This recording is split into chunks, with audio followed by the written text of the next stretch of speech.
In Pursuit of Truth, this is your host, Sir Patrick Mack. I'm going to make a quick video about this 1Q post. I'm going to read it. I'm going to read it so hard. 3904, 58 minutes after the hour at 3, we get a Twitter status to Iron Belly on Twitter. Not to be mistaken for Lead Belly, who is a blues legend and has a different oxidation rate as Iron Belly.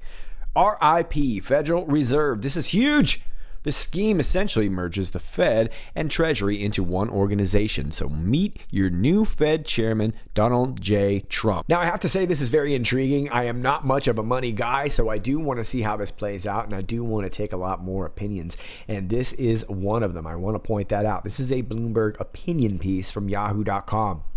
So to summarize, it's Yahoo presenting an opinion of someone who works at Bloomberg being narrated to you by the dopest MC on the interwebs, who is me, who is probably me, likely me. There's a good chance it could be me.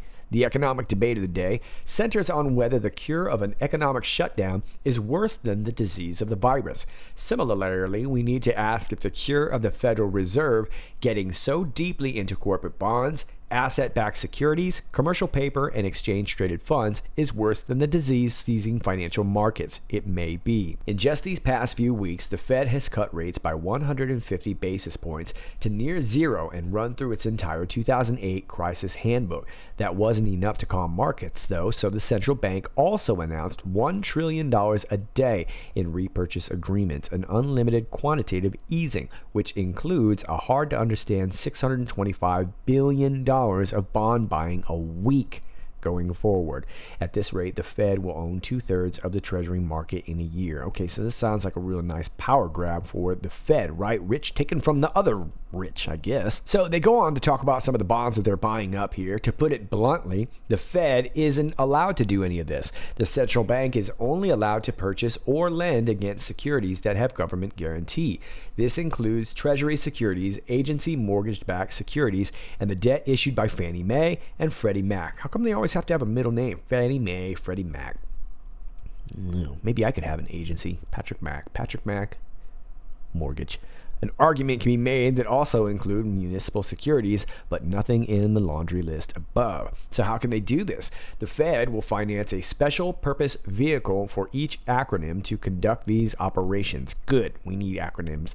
The Treasury, using the Exchange Stabilization Fund, that's ESF, if you're keeping score at home, will make an equity investment in each SPV and be in a first loss position.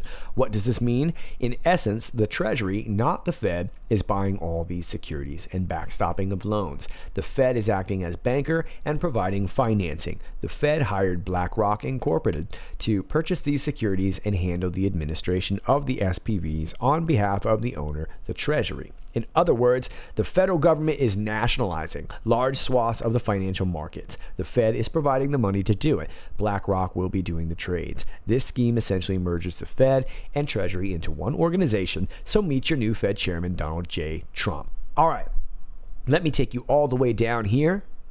In effect, the Fed is giving the Treasury access to its printing press. This means, in the extreme, the administration would be free to use its control, not the Fed's control of these SPVs, to instruct the Fed to print more money so it could buy securities and hand out loans in an effort to ramp financial markets higher going into the election. Why stop there? Should Trump win re-election, he could try to use these SPVs to get those 10,000 Dow Jones points he feels the Fed has denied everyone. So I gotta tell you, I'm kind of in a wait-and-see mode with all of this. I don't know enough yet to know how I feel about this. I am not a big fan of BlackRock Incorporated. I don't really know much about the CEO, Larry Fink, but it seems like he's making a ton of coin off this.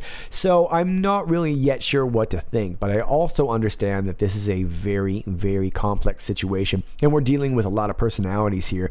So, like I said, wait and see. But it is very interesting.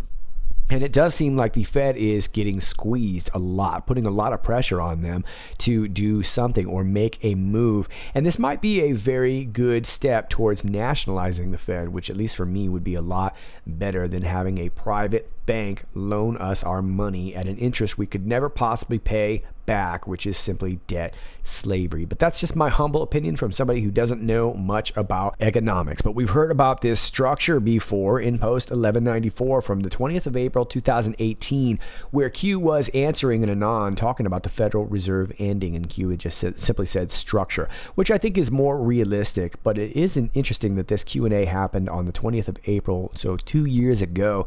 Could we be seeing a 2-year delta, and we're going to all of a sudden see this keyword structure everywhere? We saw it again in post 2575. This was the 11th of December 2018, and it was pretty much spot on. The plan to have the Fed raise rates steep incline beginning March 2019 in an effort to kill the economy prior to 2020 presidential election is known and planned for. Structure change coming? Well, it sounds like that could be very, very possible. And like I said, that keyword will probably start popping up in the MSM. Sean Hannity's going to be pumping it all over Fox, acting like they brought it to you first. Oh, and what about those other networks? They don't cover the structure. We're the 24/7 structure network over here at Fox. In other news, Bob Dylan released a song, 17 minutes long. Yep. It's entitled Murder Most Foul, which I suspect is a double entendre.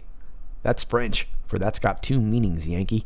I think I'm talking about birds. Birds are also foul, and birds also carry the flu. Just a side note.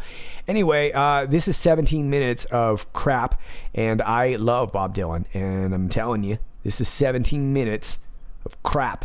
17 minutes of the same freaking line. Listen, you're gonna go listen to that song, and you're gonna be like, Mystic Mac called that one. Mystic Mac called that one. The reason I'm turning you on to it is because there are a lot of Easter eggs in there. It looks like Bob Dylan is basically doing a 17-minute long confession.